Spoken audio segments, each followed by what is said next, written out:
Sebetulnya secara per definisi kata-kata, susu nabati itu bukan susu. Karena susu sendiri sebenarnya adalah cairan berwarna putih yang dibuat oleh kelenjar mamalia, kelenjar susu dari hewan yang biasanya diberikan kepada anaknya untuk tumbuh kembang si anak. Nah, jadi susu nabati tidak memenuhi definisi susu. Tapi kenapa disebut susu? Ini mungkin sedikit memberi pencerahan bahwa susu itu merupakan salah satu pilihan minuman yang sehat, tapi bukan satu-satunya pilihan minuman menuju sehat. Oh, jadi bukan wajib nih, yang saya tahu kan dulu wajib kan, jadi 4 sehat. Ya kan 4 sehat. 5 balonku. 6 nggak tahu. Nilai jasa. Astagfirullahaladzim.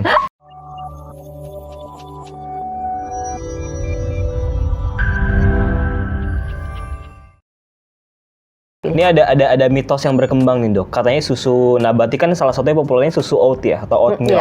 Katanya oat milk itu lebih baik daripada susu hewani, bener nggak? Ada yang bilang kayak gitu soalnya.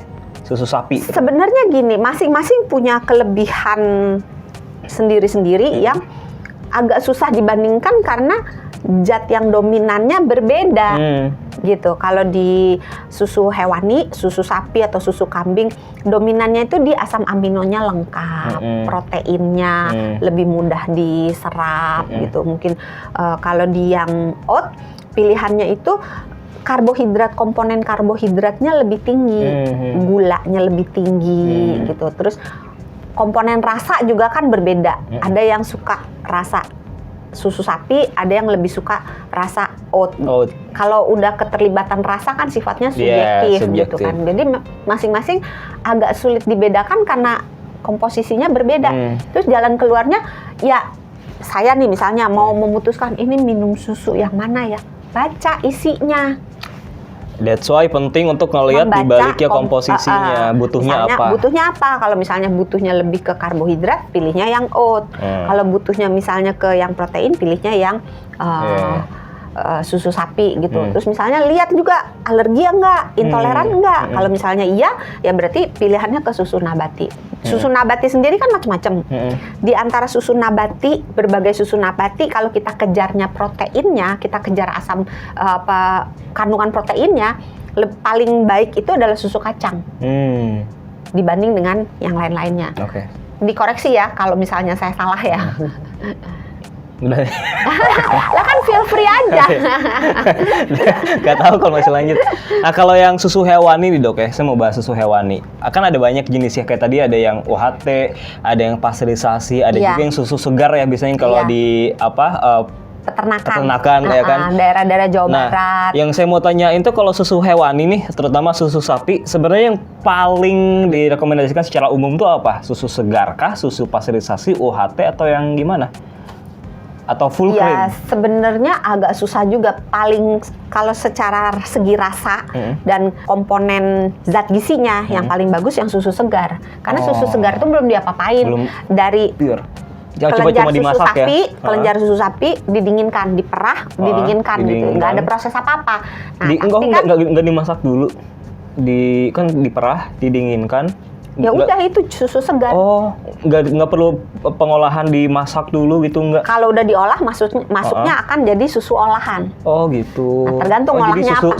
Definisi susu segar tuh yang diperah, didinginkan, udah langsung minum. Itu aman tuh ya? Enggak. Lah kenapa nggak aman dikonsumsi, Dok? Lah kan susu segar itu langsung dari hewannya diperah, masukin ke wadahnya, terus didinginkan. Kan masih ada bakterinya, belum dipanaskan. Jadi kalau mau minum susu segar, disarankan dipanaskan dulu, direbus dulu. Ya, tapi kalau ditanya lebih baik mana, yang susu segar, UHT atau pasteurisasi, ya nggak bisa jawab juga ya, karena ya tergantung ya Kalau susu segar udah yang paling baik. Udah paling baik. Terus kalau antara UHT dengan pasteurisasi sebetulnya dari segi rasa dan segi komponen zat gizinya yang pasteurisasi sedikit lebih unggul daripada yang UHT. Yang pasteurisasi itu karena pemanasannya suhunya rendah, maka berbagai zat gizi masih utuh, tapi bedanya enggak pada akhirnya tergantung preferensinya ya. Apakah mau minum yang dari yang segar tanpa ada tambahan apa-apa, hanya dipanaskan, atau tergantung kebutuhannya lah.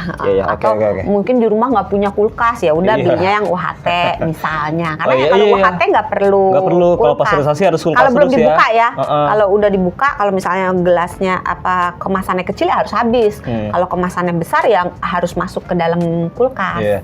Kapan dok waktu paling baik untuk meminum susu? Apakah pagi hari atau ada waktu tertentu atau semuanya bagus? Tergantung.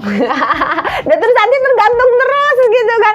Beneran tergantung tujuan minum susu apa. Kalau tujuan minum susunya, gue doyan, ya udah terserah mau kapan aja. Gak ada batasan per hari berapa gitu. Ini nanya kapan atau nanya jumlah? Beda. Enggak, kan tadi katanya doyan. Kalau doyan kan minum pagi, minum siang, minum sore, minum malam terserah. Bebas. Preferensi bebas. Tapi kalau tujuannya misalnya ingin menambah massa otot, memulihkan otot, biasanya minum susunya disarankan sesudah olahraga. Kalau minum susunya itu misalnya untuk relaksasi, supaya tidurnya lebih enak, lebih nyaman, minumnya malam sebelum tidur. Kalau misalnya untuk memberi rasa kenyang misalnya, itu minum di waktu pagi hari boleh.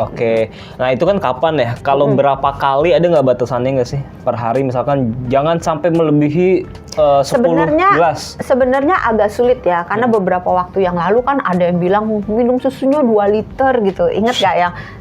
Nggak tahu ya? Nggak tahu. Rame lagi gitu. Iya, rame. 2 liter. Banyak banget. Anaknya dikasih minum susu 2 liter, banyak banget gitu. Kayak minum air putih itu jadinya. Nah, minum susu itu sebenarnya berapa banyaknya agak sulit diberi batasan, karena tergantung lagi. Nah, kalau misalnya orangnya itu punya kadar kolesterol yang agak tinggi gitu, itu harus hati-hati, karena ingat di dalam susu sapi, kita bicara yang sapi ya, di dalam susu sapi itu ada komponen lemaknya. Komponen lemaknya ini bisa kalau diminum secara berlebihan bisa meningkatkan kolesterolnya gitu. Terus kalau untuk yang susu nabati, sebagian besar susu nabati itu biasanya tinggi karbohidratnya. Jadi untuk orang-orang yang harus hati-hati dengan asupan karbohidrat, misalnya orang-orang yang diabetes, orang-orang yang ingin menurunkan berat badan gitu, hati-hati melihat komposisi karbohidratnya ini gitu. Jadi tergantung orangnya. Terus kalau misalnya dia nggak bisa makan gitu kan, cuman bisa minum susu, ya susu akan menjadi boleh diminum lebih banyak karena menggantikan asupan makanan yang tidak bisa dimakan itu. Dok, kalau kandungan gizi yang ada dalam susu tuh bisa rusak nggak sih? Kalau salah dikelola bisa. Gimana cara ngelolanya atau cara nyimpannya? Suhunya.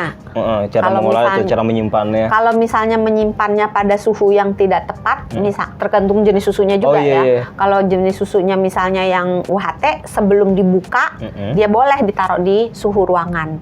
Itu masa simpannya panjang, bisa setahun lebih, bisa 2 tahun gitu. Kalau misalnya udah dibuka, harus segera dihabiskan. Kalau misalnya susu pasteurisasi, biasanya udah dari awal ada di dalam pendingin. Di kulkas. Nggak boleh itu ya, nggak. Iya, terus di kulkas juga jangan di pintunya, kan di pintunya suka ada. Jangan. Terus di dalam, di rak yang dalam. Ya? Sebenarnya tergantung. Tergantung kulkas ya. Tergantung apanya sekarang. Tergantung ini mau langsung habis atau enggak. Kalau misalnya mau langsung habis, misalnya langsung habis, langsung mungkin sehari habis kok ini, ya udah mau ditaruh di pintunya itu nggak apa-apa. Tapi kalau misalnya dicicil, 2 hari, 3 hari, 3 hari kemudian atau 4 hari baru habis gitu, taruhnya lebih baik di dalam, karena di dalam suhunya lebih dingin daripada di pintu. Justru semakin dingin semakin bagus gitu ya kalau untuk pasteurisasi ya. Kalau beku nggak juga sih. Biasanya 1-4 lah, 1-4 derajat Celcius. Nah, terus itu kan cara nyimpen ya. Sekarang cara ngolahnya. Kalau susu sapi itu dipanaskan, itu komponen proteinnya akan menggumpal. gitu. Jadi hati-hati memperlakukan suhu dari si susu ini karena bisa jadi rusak. Termasuk itu yogurt. Kan banyak orang yang kalau beli yogurt terus dimakannya, diminumnya itu nanti 2 jam 3 jam kemudian, tapi ditaruh aja di meja. Nah itu bisa ngerusak juga. Nah itu tadi yang dipanasin, kalau salah bisa menggumpal tadi katanya ya. Terus tipsnya kalau dipanasin tuh kayak gimana? Apakah jangan sampai mendidih banget? Jangan sampai mendidih. Oh jadi sampai, wah susah dong, harus merhatiin banget ya kalau masak susu ya, harus ditungguin ya. Pokoknya jangan sampai blubub-blubub ya. Kalau nggak ditungguin kebakaran nanti. Nah ini harus ditungguin. Ada trivia juga ya. Bener gak sih dok, mencampur susu dengan bahan lain seperti kopi atau coklat itu bisa mengurangi manfaatnya? Ada tuh yang dicampur sama kopi, sama coklat biar enak ya kan? Bisa rusak juga nggak itu kandungan gizinya? Sebenarnya kalau merusak sih secara langsung tidak. Ya. Tetapi kita perlu ingat bahwa susu itu tinggi kalsium. Kopi, coklat, teh, di dalamnya ada kafein, ada tanin. Kalsium, kafein, tanin menghambat penyerapan zat besi. Sementara orang Indonesia, sebenarnya nggak cuma orang Indonesia sih, sebagian besar orang di seluruh dunia itu tuh mengalami anemia, kekurangan zat besi yang tidak diketahui. Apalagi kaum perempuan yang masih usia produktif, yang masih mengalami haid. Karena kalau perempuan haid kan keluar darah gitu, berarti badan harus membuat darah kan. Zat besi merupakan salah satu komponen yang dibutuhkan untuk membuat darah. Nah, kalau komponen bahan bakunya kurang, maka orangnya akan anemia. Nah, si kalsium, si tanin, si kafein yang ada di dalam kopi, teh, coklat ini ditambah dengan kalsium akan jadi duo inhibitor. Dua penghambat penyerapan zat besi dalam tubuh kita. Jadi untuk orang-orang yang punya anemia sebaiknya tidak minum kopi atau teh yang dicampur susu, apalagi disertai dengan makanan yang sifatnya sumber zat besi yang terbuat dari nabati. Terakhir dok, kalau gitu tipsnya buat orang-orang yang pengen minum susu supaya bisa tetap sehat, tidak kenapa-napa, apa tipsnya? Pertama, simpan suhu dengan cara yang tepat, dengan suhu yang tepat. Kedua, perhatikan kita membutuhkan apa, kita punya penyakit apa, kita punya kecenderungan apa, disesuaikan dengan pilihan jenis susunya. Jadi kesimpulannya, kalau kita mau minum susu, sesuaikan kebutuhan diri kita, sesuaikan penyakit-penyakit atau kelainan-kelainan yang kita miliki dengan pilihan susu yang akan kita konsumsi. Kemudian perlakukan suhu dan cara penyimpanan yang tepat supaya kualitas susunya baik. Dan yang terakhir, kapanpun kamu mau minum susu, tergantung pilihan tujuan minum susunya. Semuanya bisa menjadi baik asal sesuai dengan kebutuhan kita. Itu dia sahabat semua, semoga bisa tercerahkan buat Anda yang mau minum susunya biar tepat guna, biar Anda bisa tetap sehat juga dan nggak kenapa-napa juga ya, nggak sakit perut juga. Kalau gitu subscribe terus channel Utopia Sonora FM, stay tune juga karena kita masih punya banyak sekali konten-konten kamu sehat yang lainnya. Kalau gitu Sony Wicaksono pamit. Dr. Santi pamit. Juga pamit, jaga kesehatan terus karena sehat itu mudah, sehat itu murah. Dah.